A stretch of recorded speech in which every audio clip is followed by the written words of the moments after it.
नमस्कार, हमें है आपकी सेहत का ख्याल, इसलिए हर रोज लेकर आते हैं हम आपके लिए न्यूज 24 का खास प्रोग्राम संजीवनी।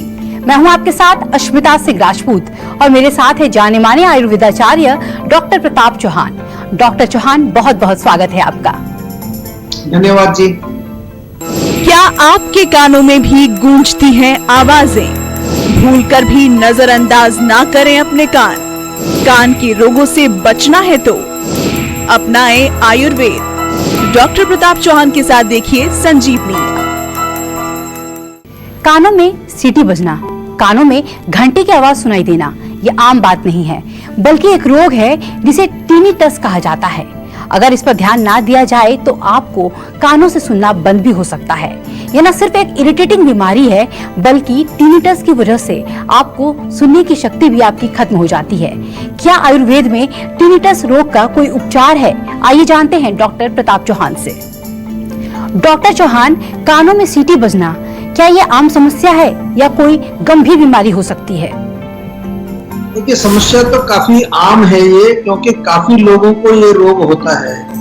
टिनिटस जो रोग है, इसमें पेशेंट को कानों में अनेक प्रकार की जो है आवाजें आती हैं। कहीं तो सीटियां सी बज रही हैं, कभी साए साए की आवाज आती है। पेशेंट कहता है कि जैसे अंदर कुछ बीजिंग, हमिंग साउंड भी आता है।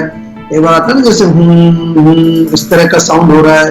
कभी कभी हिसिंग साउंड आता है। कई प्रकार की आवाजें उसको आती रहती, जबकि बाहर कोई साउंड नहीं है, केवल उसी को उसके कान में, कभी कभार सिर में भी सुनाई देती है।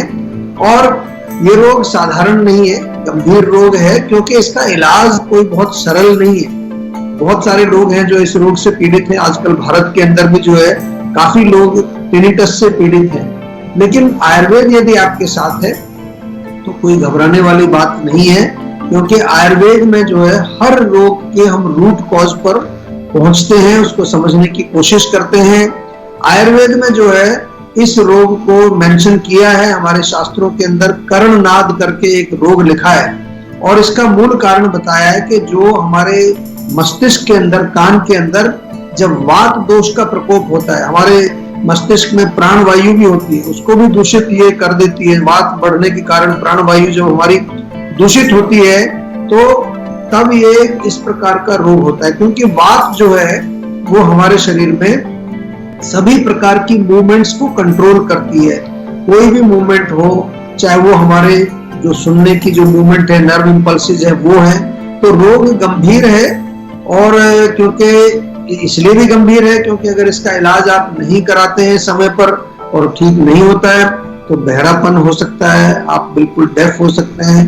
और इसको थोड़ा सा जो है किस प्रकार से हम आयुर्वेद में इसका जो इलाज करते हैं, इसके बारे में बात करेंगे। जैसा मैंने कहा, सरल रोग नहीं है, कठिन रोग है, लेकिन अगर आप आयुर्वेद से जुड़ें और जैसा हम आपको जो निर्देश देते हैं उसके अनुसार यदि आप काम करें तो डेफिनेटली आपको आराम भी आता है, रोग ठीक भी होते हैं। और उसके साथ साथ जो है हम आपके पूरे ओवरऑल सिस्टम को भी एक तरह से उसकी शक्ति को बढ़ाते हैं, उसकी जो एनर्जी को बढ़ाते हैं, इम्यूनिटी को भी बढ़ाते हैं। डॉक्टर चौहान, आप हमें ये बताइए किन कारणों से टिनिटस रोग हो सकता है? जैसा मैंने बताया कि आयुर्वेद में इस रोग का वर्णन कर्णनाद रोग के नाम से लिखा है। कर्णनाद जो है एक प्रकार का, कई जगह पर सिम्टम भी लिखा है, वो कहीं कहीं पर के किसी और वजह से कानों में आवाज अगर आने लगती है। तो जैसा अभी पिछले प्रश्न का उत्तर देते समय मैं बता रहा था कि वात का प्रकोप इसमें मुख्य कारण माना जाता है। अब बात किन किन चीजों से बढ़ता है, तो वही इसके मेन कारण होंगे। सबसे बड़ा कारण है अगर नींद नहीं आती आपको, अच्छी अनिद्रा है, नींद में बीच बीच में डिस्टरबेंस होती है, या लेट सोने जाते हैं। बहुत कॉमन प्रॉब्लम आजकल ये होगी कि लोग टाइम पर सोते नहीं। 10 बजे तो कोई सोता ही नहीं है, 11, 12, 1, 2, 3 बजे तक लोग जगते रहते हैं। लाउड म्यूजिक भी इसका एक बहुत बड़ा कारण है। बहुत कहीं ऐसी जगह आप काम करते हैं जहां दिन भर कोई मशीनें चलती हैं या कुछ बहुत लाउड नॉइज वहां रहती है, या जैसे डीजे, जो लोग डीजे होते हैं वो दिन उनका स्पीकर्स बहुत लाउड होते हैं। ईयरफोन का प्रयोग अगर आप बहुत ज्यादा करते हैं, कान में हमेशा ईयरफोन लगे रहते हैं आजकल लोगों के, वो भी एक, या गैजेट्स आप प्रयोग करते हैं ज्यादा, जिससे इलेक्ट्रोमैग्नेटिक वेव्स निकल रही हैं। बहुत ज्यादा एक्सरसाइज करना, ये भी बात बढ़ने का कारण होता है। ओवर एक्सरसाइज या एक्सेसिव फास्टिंग, बहुत ज्यादा फास्टिंग, डाइटिंग करना, या ओवर वर्किंग, बहुत ज्यादा काम आप करते हैं। ये छोटी छोटी चीजें ध्यान रखिए, इनसे आपको ये प्रॉब्लम हो सकती है। Lack of proper care of ear, आप जो आंख की कभी देखभाल ही, कान की देखभाल ही हम नहीं करते, कभी कान को कभी टच ही नहीं करते, कभी इसको साफ करना चाहिए, कभी इसको तेल डालना चाहिए। हम तो कहते हैं रोज थोड़ा तेल लगाना चाहिए कान में, ताकि वहां लुब्रिकेशन बना रहे, ड्राइनेस वहां हो ही ना, वात का प्रकोप हो ही ना। तो ये बहुत बड़ा कारण बनता है। और इसके अलावा कभी कभार कुछ दवाइयां खा रहे होते हैं लोग, जैसे सीजर्स की दवाइयां, दौरे पड़ते हैं, या कुछ और ब्रेन से रिलेटेड डिप्रेशन, एंटी डिप्रेशन, उनके कारण भी वात का प्रकोप आयुर्वेद में देखा जाता है कि वो भी वात को बढ़ा देती है। और किसी अन्य बीमारी के कारण भी जो है ये रोग हो सकता है। चोट लगने के कारण हो सकता है, कई बार सिर में चोट लग जाए, कान में चोट, और बहुत ज्यादा धातु कमजोर आपके हैं, यदि वीकनेस है, उसके कारण भी ये रोग हो सकता है। एक और कॉलर हमारे साथ जुड़ चुके हैं, सोनू जैन से। सोनू जी, अपने सवाल रखिए डॉक्टर साहब के सामने। डॉक्टर साहब नमस्कार। नमस्कार जी। डॉक्टर साहब मैं ये पूछना चाहता हूँ कि पहले मैं कभी होता था, मेरी उम्र 30 साल की है, ये अचानक से हफ्ते में एक बार मेरे पेट में दर्द हो जाता है, मतलब कभी जैसे, और जो अचानक दर्द होता है वो डॉक्टर साहब रात को होता है, जैसे 2-3 बजे या सुबह के 4 बजे, मतलब कंटिन्यू नहीं है, लेकिन हफ्ते में 1 या 2 बार ऐसा होने लग गया, पहले ऐसा नहीं था। और दर्द जो है कहाँ होता है? नाभि के ऊपर, नाभि के नीचे, पेट के किस हिस्से में होता है?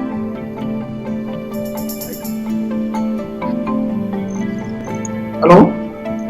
नाभि से थोड़ा सा ऊपर होता है डॉक्टर साहब, नाभि से थोड़ा सा ऊपर। अच्छा ठीक है, तो ये मैंने इसलिए पूछा कि नाभि के ऊपर का हिस्सा जो है वो पित्त का होता है, एसिड जो बनता है ना। तो कई बार क्या होता है कि अगर एसिड ज्यादा बन गया तो इन्फ्लेमेशन हो जाती है, अंदर सूजन हो जाती है पेट। और खासतौर से जैसे रात का आपने जिक्र किया, रात को भोजन जब पच जाता है, तो पचने के कारण अगर कोई चीज अपच हो गई, वहां खाना ठीक से नहीं पचा, कोई ऐसी चीज खाई गई जिसने एसिडिटी ज्यादा इंक्रीज कर दी है। बहुत सारे लोग कंप्लेन करते हैं कि रात को उनको एसिडिटी हो जाती है और फिर पेट में दर्द हो जाता है। तो एक तो जो है मैं आपसे निवेदन करूंगा कि रात का खाना थोड़ा तीखा ना हो और हल्का हो, फ्राइड चीजें ना खाएं, हैवी चीजें ना खाएं, थोड़ा कोशिश करिए लाइट चीजें जो इजीली डाइजेस्टेबल है वो सेवन करो। और हमारे यहाँ पर 2 चूर्ण आप मंगा लीजिए, एक लवण भास्कर चूर्ण जीवा का बहुत बढ़िया है, और एक अम्ल पित्तांतक चूर्ण। चाहे तो दोनों को मिश्रण करके रख लो, उसमें से 1-1 चम्मच खाना खाने के बाद ले लीजिए। तो इससे मुझे उम्मीद है इसी से आपको रिलीफ आ जाएगा, क्योंकि रोग अभी बहुत ज्यादा आपका बढ़ा नहीं है। लेकिन फिर भी अगर कोई किसी तरह की आपको और भी जानकारी चाहिए तो जीवा के डॉक्टर्स भी अवेलेबल हैं, फोन के माध्यम से, वीडियो के माध्यम से, उनसे भी आप जुड़ करके अपने सवालों का जो है उत्तर प्राप्त कर सकते हैं। डॉक्टर साहब ये बताइए, क्या टिनिटस हो जाने पर लाइफस्टाइल या खान पान में भी बदलाव करने की जरूरत होती है?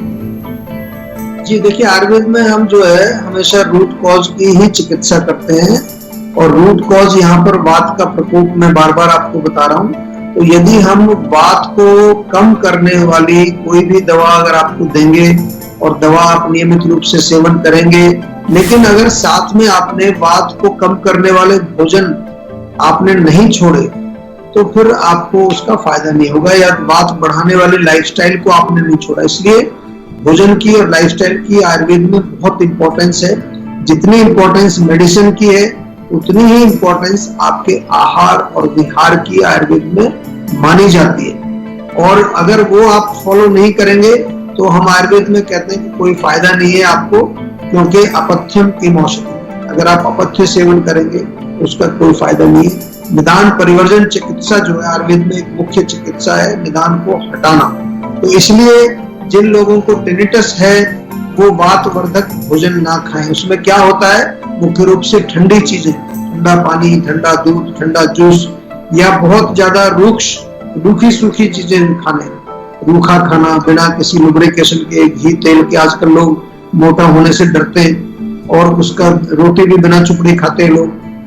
तो रुक्ष भोजन अगर आप करेंगे, या बहुत ज्यादा जो है आप क्रंची क्रिस्पी चीजें, करारी चीजें बहुत पसंद करते हैं, तो इनसे सबसे जो है वात बढ़ेगा। बादी वाले जितने भोजन होते हैं वो भी वात को बढ़ाते हैं। और वातवर्धक लाइफस्टाइल में बार बार आपको कहता हूं, अगर आप ओवर एक्सरसाइज करते हैं, बहुत ज्यादा ट्रेवलिंग करते हैं, बहुत ज्यादा जो है मेंटल वर्क करते हैं, जिससे माइंड आपका दिन भर चलता रहता है, और रात को देर तक अगर आप जगते हैं, इर्रेगुलर अगर आपके टाइमिंग्स हैं, सोने का टाइम, खाने का टाइम, उठने का टाइम अगर आपका रेगुलर नहीं है, आज आपने ब्रेकफास्ट 7 बजे किया, कल 8 बजे किया, परसों किया ही नहीं, ये जो इरेगुलरिटी है ये भी बात को बढ़ाती है। तो इसलिए आपको ध्यान रखना, अगर टेनिटस आपको है तो क्या करना है, गरम गरम भोजन खाइए, थोड़ा सूपी टाइप का हो, लुब्रिकेटेड हो, और ग्राउंडिंग करनी चाहिए, शांत रहिए, ज्यादा जो है मूवमेंट बॉडी में नहीं चाहिए, मेडिटेशन करिए, योग करिए, प्राणायाम करिए, एक रूटीन अपना बनाइए जिससे कि आप जो है रेगुलर टाइम पर सब चीजें करें। छोटी छोटी चीजें करने से